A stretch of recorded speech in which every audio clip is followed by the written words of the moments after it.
Hello and welcome to the Force Friday show, the weekly show from Movie Burner Entertainment, where we discuss all things Star Wars, be it canon, movie related, anything relating into Star Wars. What are we discussing first this week, Stephen? Fans are speculating that a floating object in the new Solo A Star Wars story trailer could possibly be Boba Fett's Slave One ship. The film, directed by Ron Howard, stars Alden Ehrenreich, Emilia Clarke, Donald Glover, Paul Bettany and Woody Harrelson. There's been rampant speculation online about who we might see pop up in the movie, and the latest possibility is the most intriguing so far. Yes, I think this all started with the TV spot, or was it the trailer? I can't remember. But we've seen that iconic shape of Slave One kind of coming through the mist, and it got a lot of people's appetites whetted. Is this the confirmation of Boba Fett in Solo A Star Wars story, or is it just an asteroid? Or is it a tentacle from the big large space squid thing that we've seen in the trailer? Who knows, Stephen? I'm not too sure. I've not made my mind up one way or another yet. Certainly if it isn't Slave One, then it's Lucasfilm and Disney being a little bit cheeky and naughty. They're teasing the fans because it's clear as day that is very much the same shape as Slave One. I hope it is Slave One. I hope Boba Fett is in the film. I've seen a lot of people saying they don't want Boba Fett in this film, that it wouldn't work. I don't know what crack they're on, because I think it would work perfectly. This is about the back story, the origins of Han Solo.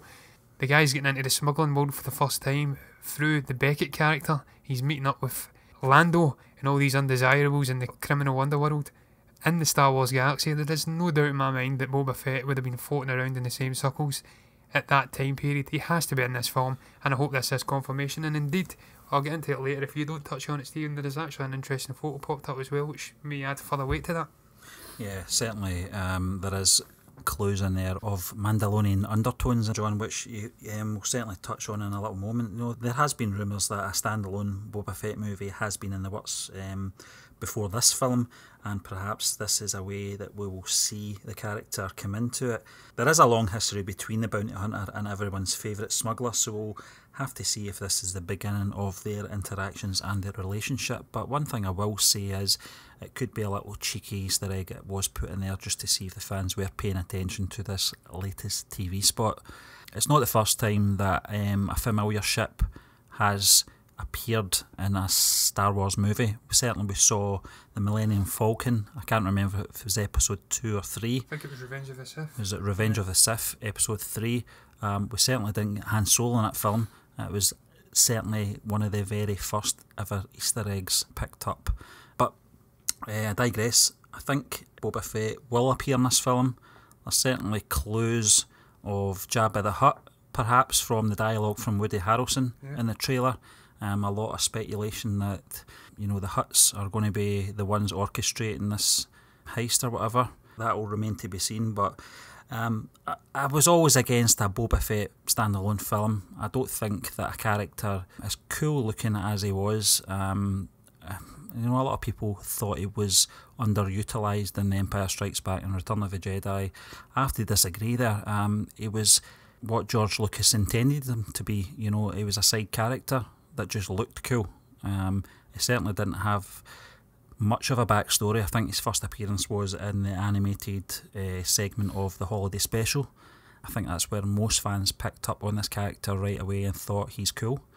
But I don't think it was underutilised in the previous films, but it certainly would be some fan service if he had a bigger part to play. I know that he was inserted into the special editions, more so in the Return of the Jedi, for the Jabba Palace scenes. There was additional scenes in there for him. And he also popped up in that horrendous hangar scene in A New Hope. Very unnecessary, but really just adding to the character. But I certainly wouldn't, you know, diss having the character in there. I think if he's going to pop up anywhere in the timeline, and certainly in a story, it would be this one.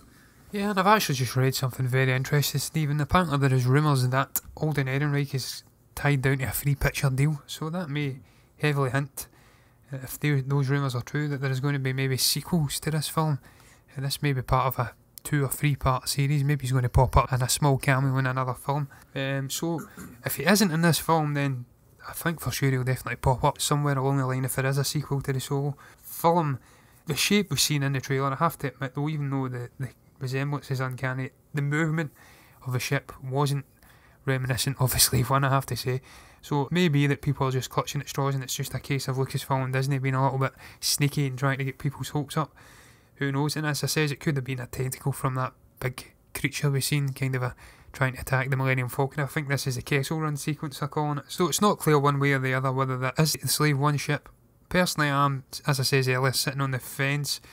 Can't decide one way or the other. The movement wasn't there, but the shape is very close. But I find that most interesting, that quote that Alden Ehrenreich's tied into a free picture deal. I hope that is indeed true. Well, I'll wait until I see the film actually before I confirm one way or the other whether I hope that's true. If he's absolutely terrible in the solo Star Wars story, then I hope it's not true. If he's brilliant and he tears it up and he delivers a convincing performance and everybody gets on board and says this is Han Solo, and then I want to see him coming back and maybe getting sequels to this. It doesn't have to be a solo sequel. It could be the Lando story and him popping up in the Lando sequel. It could be a Boba Fett sequel. It could be a Criminal Underworld film starring Jabba and all the other guys like Bosk and so on and so forth. So I'd love to see that robot, bounty hunter, I forget his name, I think it's IG something. I'd love to see him popping up and getting a meteor role because that character was so cool and he deserves to have his role fleshed out more. But we can't tell one way or the other, Stephen. As I says before I let you in previously, there is a photo floating around of a Mandalorian armour sitting behind Paul Bettany's character. I believe it's called Dryden Voss. Well, that's clearly not Boba Fett though, it's red, it's black. So I don't know what to make of that, whether we're going to see the Mandalorian stepping in or whether it's just an ornamental piece. But either way, I'm happy. I can't wait to see this film. Yeah, Alden Ehrenreich's, I didn't know anything about the three picture deal, John, but this is something that is not unusual in today's movies and actors' contractual obligations. Certainly in Tom Holland's case, I think he was tied down to 5 or 6 pictures, but this doesn't necessarily mean that he's going to appear throughout films. This could be anything from a cameo to one of these post-credit scenes. As far as character of Han Solo appearing in 2 more pictures, as you said, it could be a cameo, say in a Jabba the Hutt movie, or it could be perhaps some other event that happens within that time period. We've certainly seen it with one of the Rogue One characters that's going to be making some kind of cameo in this film. So you never know. Certainly it's just tying all those loose pieces together, so I can understand why that rumour could be true. Just getting back to the Slave 1 ship as well. When the first trailer dropped and we saw this shiny, sparkly Millennium Falcon, a lot of people assumed that it was one that came off the production line. It wasn't, the Millennium Falcon wasn't just one ship. It was, a series of ships that were made, and this one we're seeing possibly might not have been the Millennium Falcon.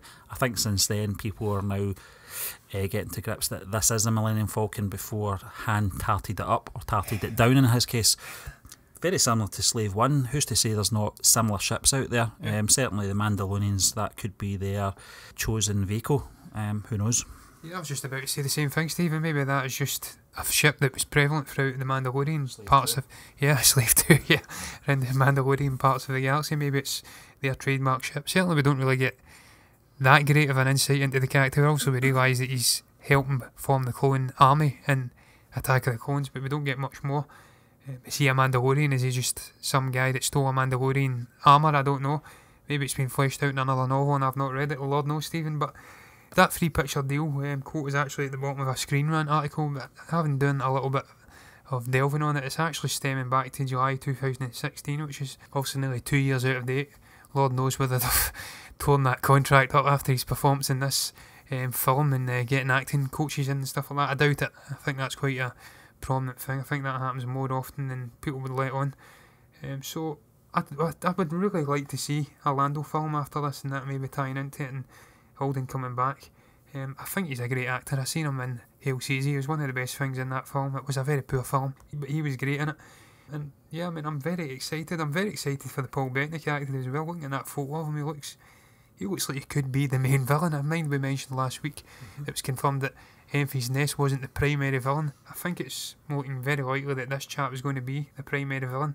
He's kind of got that scarred face. It's reminiscent of Hellraiser without the nails. He looks very cool. I love Paul Bettany.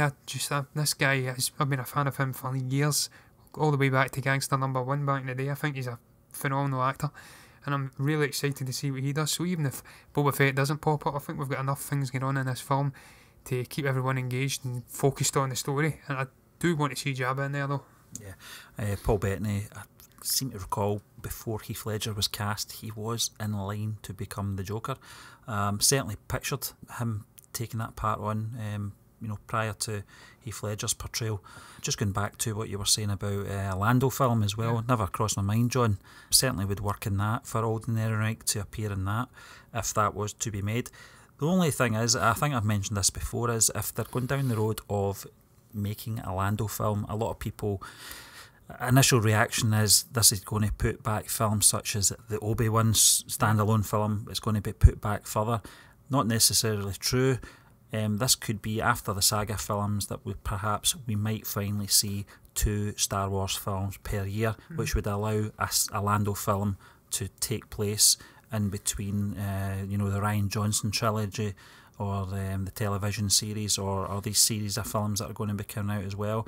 I think after the saga films, this is going to open up a lot more, and I can probably see a Lando film being released if this film, Solo, A Star Wars Story, is a bit successful. Well, certainly, Stephen, I think the growing consensus is now that they are going to step away from the saga films after episode 9. It looks that way anyway. It looks as though they're going to take a hiatus of some sort. How long it is, I don't know. Maybe 5 years, 2 years. But that seems to be the consensus. I think after this we're going to get the Benioff and Weiss films, the Rian Johnson trilogy. And I think if Solo, A Star Wars Story is a box office success, I certainly think we'll get more standalone films coming in to maybe bridge the gap with those films and have them coming out sequentially. One coming out from Rian Johnson, one coming out from Benioff and Weiss, one standalone film. So it could be that we get 2 films a year as well, depending on the success of this film. But I do think we'll get a Lando film. I definitely do, because certainly from the trailers, it's not hinting at them breaking up anytime soon. It looks like they're just getting on that path of meeting each other. They do this heist. It doesn't look as though they're going to have any breakup at the end of this film. Although who knows, they might do. This might just be the early parts of the film we're seeing in the trailers. That tends to be what they do. But it doesn't look as though they're going to break up anytime soon, so I hope this continues on with a kind of a cliffhanger and we get to see more of their story developing, and then that will add even more weight to that infamous meeting on the Docking Bay in the Cloud City in Empire Strikes Back, where he says to him, "You've got a lot on earth turning up here," and so on and so forth. I'm not going to quote it, Stephen, but yeah, I would love to see a Lando film. Very intrigued by it. Yeah, I never thought about the ending of Solo, A Star Wars film till now, John. Yeah. Certainly, they don't have to leave it on a cliffhanger. Yeah. They certainly could go down the road of A New Hope, where they leave all the doors open, but still have some kind of conclusion to the movie as well. We're only a few weeks away now. I'm certainly looking forward to this movie now. With these TV spots now coming out, I think that second trailer really turned my attention to the film. I certainly, before The Last Jedi came out, I wasn't that bothered about this film, but as the weeks roll on now, I'm certainly looking forward to it. Yeah, Stephen, and just moving on to the next topic of the show, we're going to discuss the new Solo novel, Last Shot, and how it goes deep into the past and future of the Han Solo character. I've not read this novel yet, Stephen. I definitely will get around to reading it. I do like reading the novels. I've read a number of them. I'm definitely looking forward to reading this. Certainly the little tidbits I've read in these articles about it. Yeah, this is coming from The Verge. They say Han Solo's origins were well covered in expanded Universal novels, but now that they're no longer canon, Daniel Jose Older's new Star Wars book Last Shot has arrived. It takes another look at the youthful days of Han Solo and Lando Calrissian, as well as their more mature years, in 2 adventures that take place both before and after the upcoming film. It's a fun and breezy read with plenty of humour, Ewok hackers, murderous robots and rousing fight scenes as Han and Lando go from scrape to scrape as they try and track down a long forgotten enemy. But what makes the book a really unique read is how Older splits this story up amongst 4 different timelines, using the techniques to juxtapose the lives of the younger, more reckless Han and Lando and that of the older men that they grew up to be. It's one of these things that I've really enjoyed about the new regime, John, is that they always have a book ready prior to the film's release. And I know that you're more an avid reader of the Star Wars novels, certainly the expanded universe stuff over the year, which has now been labelled Legends. Yeah. But certainly when Catalyst came out and the build-up to Rogue One, it gave a build-up to the movie. Not that we needed it anyway, but it certainly ties in with the film, and your anticipation levels rise once you've read this book. The same with the novels that have taken place in between Return of the Jedi and The Force Awakens, and the lead up to The Force Awakens have certainly worked in this fashion as well, and I don't think this will be any different. One of the interesting things that I did pick up on the book's release is that it has a reversible cover. You can pick Han or Lando. Yeah. Which is very, very cool. And it kind of ties into what I said earlier about this Solo, a Star Wars film, maybe running into a Lando film. Certainly if the story continues on. I don't know how the novel works. As you said, Stephen, it has 4 different timelines. So maybe after Solo, a Star Wars story, they do split them, and then they get back together at some point in the future. And maybe this book comes in at those points. Maybe it takes place during the Galactic Civil War. I don't know, but certainly my favourite Star Wars book in the new canon to date has been Lost Stars by Claudia Gray, and that is a similar sort of a setup. It goes through various timelines. We start in the prequel era, I believe, or just before the events of A New Hope, and then it goes all the way through to the Battle of Jakku. The story looks very intriguing. It's shown as a bit of Solo after Return of the Jedi, once he's already been married to Leia and she's gave birth to Ben, and we get to see him yearning to escape the home life and get back to the smuggling days, and Lando turning up and them punching him in the face and then them going off and doing things. So really, really interested in seeing this novel. Love reading the novels that tie into the films. You're absolutely right, Stephen. I loved it with Tarkin as well, when I read Tarkin prior to Rogue One, and what that done for that film. Certainly the scenes, I mind touching upon it with you, Stephen, the scenes where Krennic goes running off to Vader. If you'd read that Tarkin novel, you'd have realised just how close a relationship Tarkin shared with Vader and the Emperor. They were 3 guys that were very much at the top of the hierarchy in the Empire, whereas Krennic was pretty much a gimp, really, so he had no chance of persuading Vader to turn against Tarkin. So this looks like a similar vein. It's going to give us a interesting insight into the early life of Han Solo, a new take on it. Obviously it's not going to, unless it is taken from some of the legend stories, I doubt it will though. It's going to give us a new insight into his backstory. It gives a bit of context to the character, what he's been through before the events of Solo, a Star Wars story. So I'm well on board for this. Can't wait to read it and see all the different eras of Han Solo. You know, whether it's the new regime or it's Legends, John, one thing, or a few things that have always stayed true to the character of Han Solo is his rough childhood growing up on the planet Corellia. That seems to be remaining intact. You know, his enlisting to the Empire as a pilot seems to be heavily hinted in the first trailer. You know, we all know that he's a famous smuggler. Saving Chewbacca from slavery seems to be cropping up as well. So those elements of the character seem to be remaining intact, which is a good sign. You know, we've touched upon this before in regards to the reading group. Not so much cherry picking from the expanded universe, but taking the best elements. They've certainly done it with Thrawn cropping up in the animated series Rebels, and you know, the novelisation as well. I'm certainly believe that they're going to be doing a lot more with the best parts of the expanded universe, which we'll touch upon in our next subject.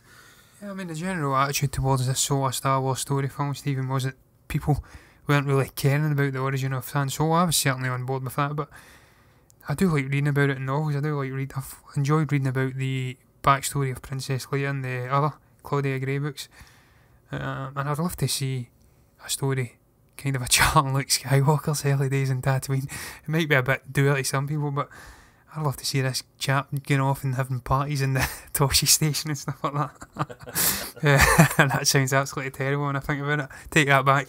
But yeah, I mean, this book looks great. And if it flashes out him and Lando's relationship some more, and maybe even get to see Boba Fett popping up, then I'm all for that, Stephen. Certainly coming into the Solo Star Wars story film. But yeah, as you said, we're going to move on and continue with the discussion of potentially Mara Jade coming into the Star Wars films. And it's kind of a similar vein where we get a Legends character now, and whether how it's going to tie into the new canon and stuff like that. Is she going to come back? Who knows? Well, I think this all kicked off with it was actually a code name that they're using, you know, that's related to episode 9, called Mara. And you know, and this is caused a lot of rumblings in the Star Wars community in regards to is the Star Wars Expanded Universe character Mara Jade coming to the films. Now this is the source for this was CBR, who said Luke Skywalker may be dead following Star Wars The Last Jedi, but rumours have it that his wife could be coming to the filmverse that George Lucas started back in the 1970s. Well, at least the woman who was his wife in Expanded Universe stories. According to the latest rumour, Disney is looking to cast a middle-aged woman going by the name of Mara, possibly suggesting the character could be Mara Jade. In the Expanded Universe books, which are non-canon, Mara was an assassin sent by Emperor Palpatine to kill Luke. However, she fell in love with him and they eventually get married, have a kid and also start a new Jedi Academy. Her coming into the movies would certainly be a long shot, and Abrams would also have to retcon her relationship with Luke, as we've seen no signs of the Jedi having any romantic relationships whatsoever in the films. Yes, I mean, I'd love to see this happen, Stephen, but it all seems a little bit obvious, doesn't it? They codename the new character Mara, and obviously Mara Jade's one of the most prominent characters from Legends. It's not yet made the jump to the new canon. I think, again, much like the Slave 1 thing in the previous discussion we had, it seems like Disney and Lucasfilm have been a little bit naughty. Maybe playing with the Star Wars fans' hopes. I don't see this happening. I really don't see her making the jump into the new canon. Certainly not just now.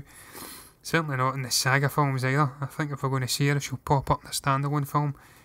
As she says there, it would force JJ to retcon a number of things that we've seen in previous films. And how would they work it?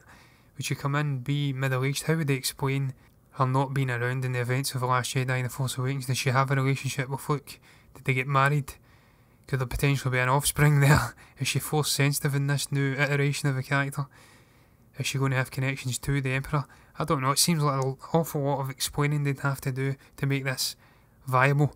And are they going to have time to do this in the Episode 9 film? I don't think they are. I think they'll have a bit of a job on their hands trying to explain the death of Princess Leia, developing Kylo into a believable villain, which he isn't at the moment. Sadly, he's still a kind of a stroppy teenager. It's known the correct guidance of characters like General Hux, for instance, when he tells him at the end of The Last Jedi with the standoff with Luke, where he doesn't realise that he's getting played like a fiddle.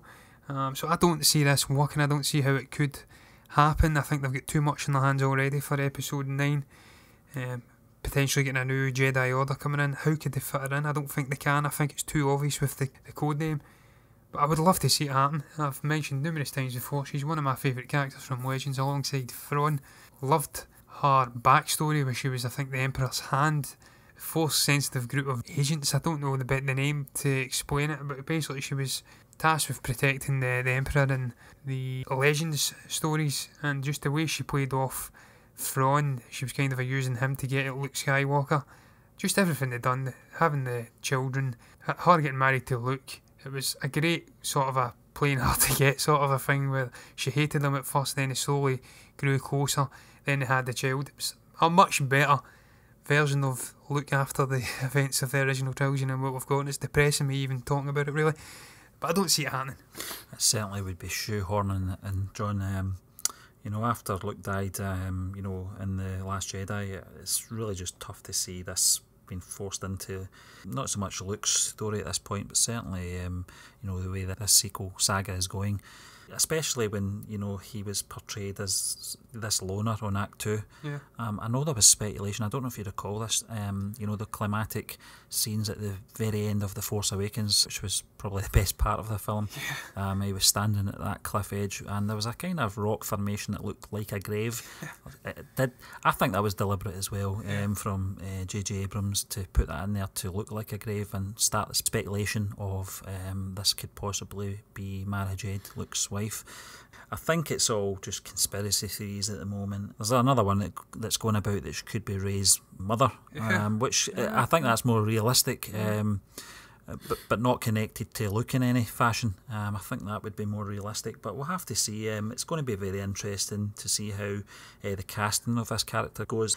So we'll see how that plays out. But they have got a big gap to fill now with the sad passing of Carrie Fisher. So for a more mature female lead, certainly Daisy Ridley will be taking up the mantle of, the Rey as the established Jedi in the next film.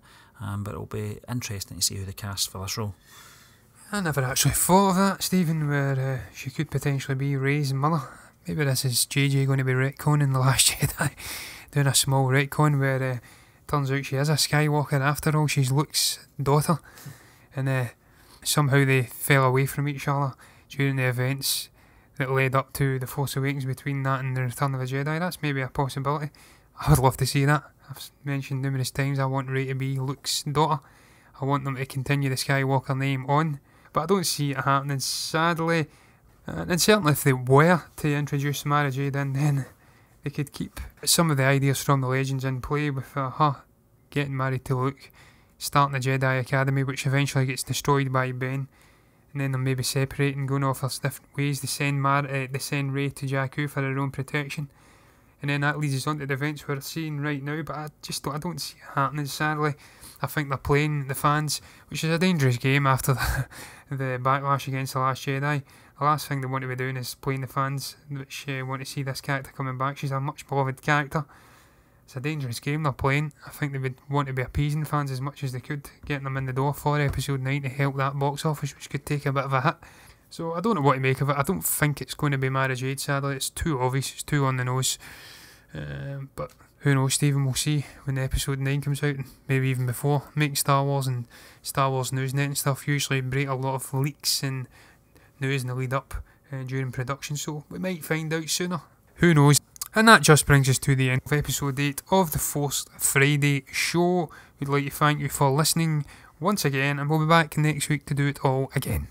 Remember guys, if you're enjoying the content we're putting out, then do subscribe to us on YouTube at Movie Burner Entertainment, and on iTunes and Google Play at the Movie Burner Podcast, whilst also giving us a little follow on Facebook and Twitter at Movie Burners. You can also catch up with all the latest reviews we're putting out on the Movie Burner blog at movieburnerentertainment.org. Until the next time, goodbye.